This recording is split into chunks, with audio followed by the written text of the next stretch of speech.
mbote batata mbote ba mama bampangi nyonso ya kelandaka ofrane television betme pesa beno mbote mingi bobo kele kilumbu ya kizule kilumbu wapi ya betme antika na kopesa ndambu ya bansangu na betu na ndinga kinkongo kisongdira ne betabaka ba information bilumbu ya nyonso na bansangu na betu ya keluta na kata mbaza kikuti nkinsangu keluta bobo na bonkufi na yo beta tubila mambo meta dila courant ya kakobola yina kuvugisaka bantwadisi ya SNEL ya espace grand bandundu ya katwaka na bandundu na chef lieu ya province ya kuvandaka awa sambu na kusengumuna mambo ya meta dila courant ya kakobola ina ya bo SNEL mebaka lutwadisi na yo awa na mbanza kikwite na mambo meta dila courant ina beta kuza tubila mpi mambo ya meta dila balongi go ba enseignant ya ke longaka bana banzonkanda yansi ti yango ya katikati ya kubasikaka na balabala kuna na lweka ya Ecobank banki ya kefutaka bo bome tuba ina bo vanati mfunu samu na kutuba nde bome baka mbongo ve a melunga bangonda zole na suka na yo beta pesa mpi mwandamu abansanguina yatakondela na betu na ndamu avana betu yantika bansangu na betu landaki na yai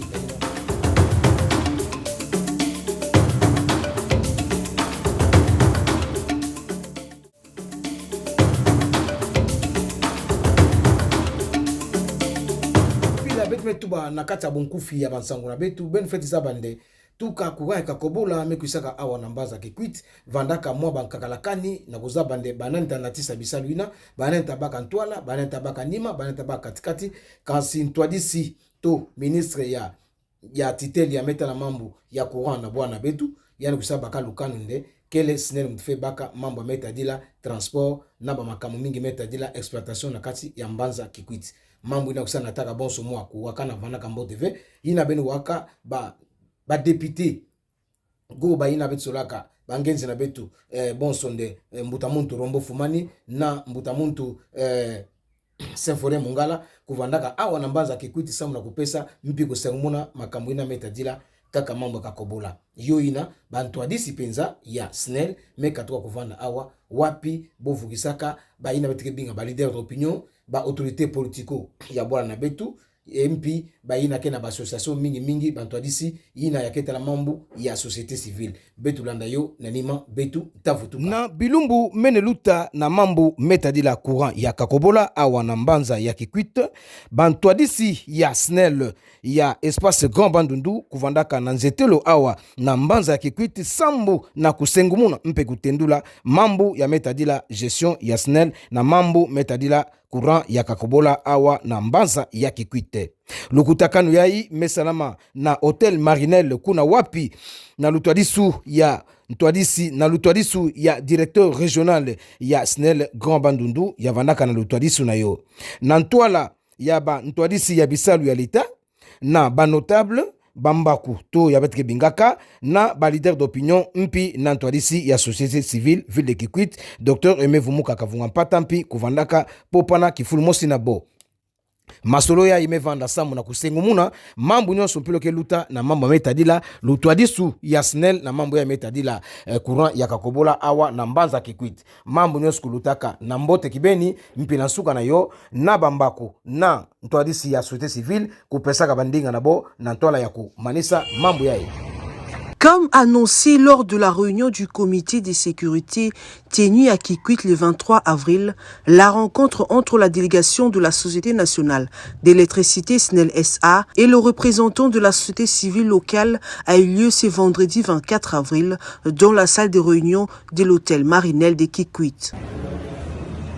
Toute la notabilité ainsi que le représentant de Forces vives de Kikwit et ses environs étaient au rendez-vous. Objectif de la rencontre, répercuter les instructions de la haute hiérarchie engageant la SNEL l'exploitation du courant produit à Kakobola, rappeler la procédure en matière de raccordement et les bons usages du courant électrique, surtout en ce qui concerne les compteurs après paiement. Après le mot d'instruction par les représentants locaux de la société civile, tour à tour, les directeurs provinciaux, les directeurs des études et planification, les directeurs de marketing ainsi que le chef des centres SNEL de Kikwit ont expliqué le rôle de la SNEL et sa responsabilité tout en demandant leur collaboration pour la réussite de sa mission.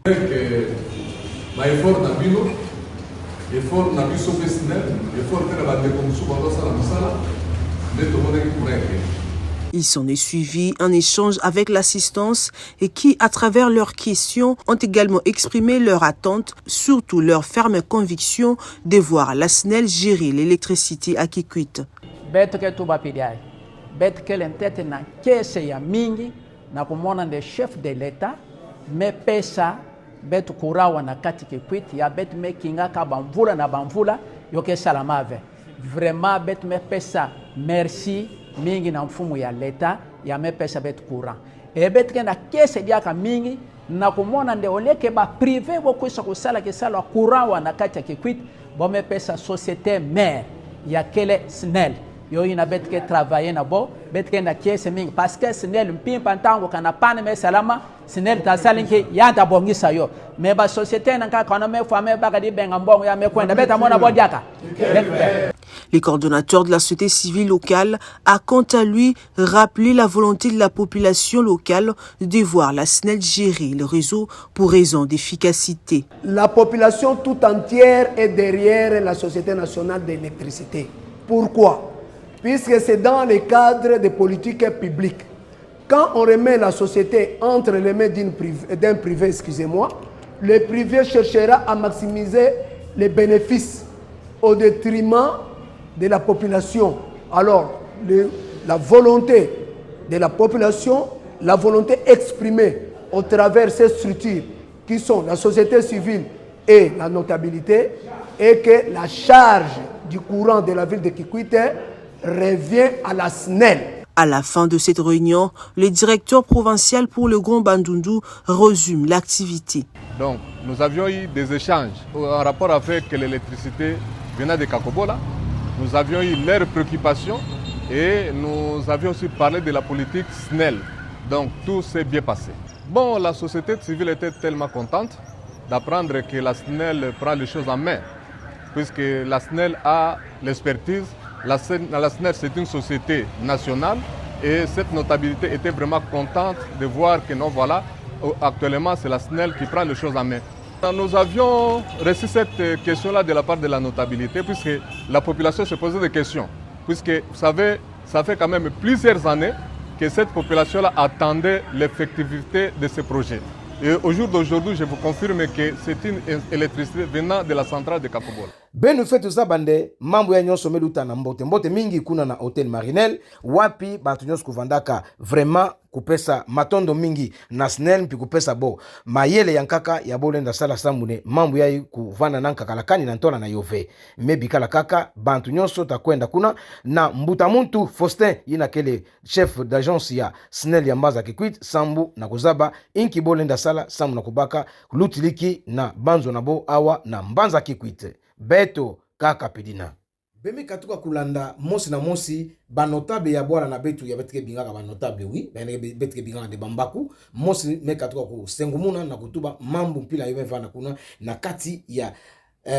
Marinel Hotel wapi kifulu kuvugisaka bantu na nyonso samu na kutubila mambo ina mosi na kati ya bome katoko tuba yempi beme katoko kulanda ntwadisi mosi ina kele kaka mosi ya weke twadisaka société civile na kati ya Mbaza Kikwit mbuta muntu docteur Aimé Vumuka kavunga pata mpi ya kubakaka ndinga kuna yani mpi mekatuka kutubila yo na kubasika na bo betike na kukontinue na kutubila na bayina kele na betu nde balongi goba enseignant bayina kele longaka école primaire na secondaire awa na kati ya Mbaza Kikwit bawine me basika na kati ya balabala wapi kuna na ntwala ya banki na betike binga na Ecobank kifulu wapi ya boke pesaka bonbon na boya nsuka ngonda kasinki meluta kuna makelele mevana mingi sambunde balongi ina tuka ngonda tatu memana boye baka mbongo ve e boke tuba ni ya ngonda iya betike kuma na nsuka yogezo kuma ne bangonda zoli na kutuma na bo yoke monande bome kuma kufutama kaka nde ngonda mosku mana après boza futa ngonda ina e buna boke mona bonso ne kuludimba mekota na mambu ya metadila kufutama na bo betulanda bo na nima betu tafuta balongi go ba enseignant ya banzonkanda ya Kikwit bau ya imesonga nganzi na bo na kubasika na ntwala ya Ecobank wapi kifulu ya bokele bakaka nsuka ngonda na bo inki keluta kuna balongi ya kele tubande tuka ngonda ya tatu go mois mars mekuluta bao mebaka tete ve lufutu na bo awa ngonda ya iya yao ya ikena kukuma deja na nsuka na yo ina bo nakuta na kutuba nde mbongo na bo ya ngonda tatu ntetekele wapi sambu ya iya yo ya kena kukuma deja na nsuka beto landabo balongi ya nyonso meta label na bo. Ça chauffe ici. Ecobank qui prie en étau.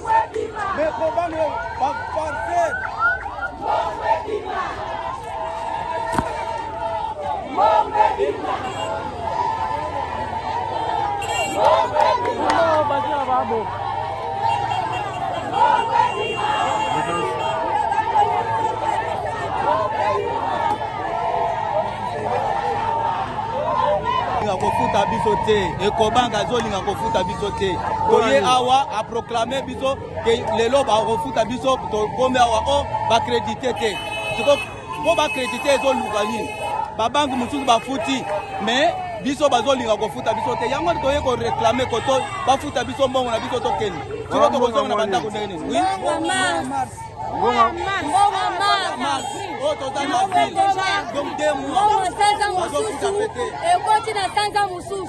lelo déjà le 23 mbongo mars tozwa te bakredite bato babandaki lobi bazwi te ya lelo bazwi te inondation ça signifie quoi inondation nini bato balekani tozokoka lisusu te mbongo mpe eza te babike bato baleki mingi na banki babafuta mine eza te bakredite te mbongo eza te. Donc comme vous le suivez là, ça chauffe. Voilà.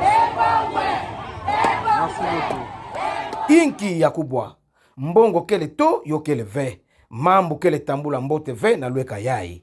kangula meso tata ye mama longi ngeta mona kangula makutu nge widikila kana ve kuludimba mekota na mambo yai widikila mbote.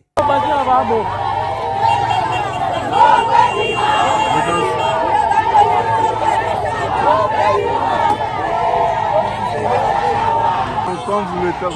suivez là, ça chauffe. Voilà. Merci beaucoup. Station na benunde balongi kele deja na mbandu tongindu ya kukwenda na banzila meta dila monso ba grève samu na ko revendiquer banso na bo yo ina betkelo mampi na mbuta muntu ver Aimé Vumuka ina kele ntwadisi ya société civile balongi mpikele na ba bokele mpi bantu yake vanaka na kati ya mbanza kekwit na kumona mpi bamfu ya meta dila mambo ya pay samu na kuzaba inkike kondila ve na mambo ya meta dila balongi na kati ya mbanza kekwit samu na kusukisa benefete zabande babisalu yake salama na kati ya mbanza kekwit mingi na nzila ya Kanzombi yina me yantika awa na nzila ya kukota na Kimpwanza yoke na kukwenda malembe kansoge na kusalama na mbote yonso betme katuka na kuluta kuna pele na umona boga na kone malembe samu na kumanisa yo na bilumu ke kwisa betu tavanda pana samu na kuzaba inki mutindu isala mwenye suke kwenda na ya Kanzombi na ya Sainte Marie na ina kuna na bwala ya Wazabanga na kuzaba inki mutindu mambu kele na kuluta bayina kena bansanga kupesa betu ben memona nimero na betu plasa yo kele matondo mingi na benu samu ndeka na kima kele benu tatinda yo samu lota luta na rubrique ina ke luta konso kilumbu ya betike bingande bansangu na beto les informations en langue donc bubu yai betme kangula yo ye betike pesa matondo mingi na baina nyonso mendi mande kisalu yai ya ba information na betu yo bana kuluta konso kilumbu ye na maboko na bako tatulila betu tatubila kayo na kata ba information pila bako tubaka nde ba information yai ben melanda yo na lusadisu ya Kingandi matondo mingi ben bikala bote mpi kilumba kizolo ya mbote na bifuru nyonso ya benukele.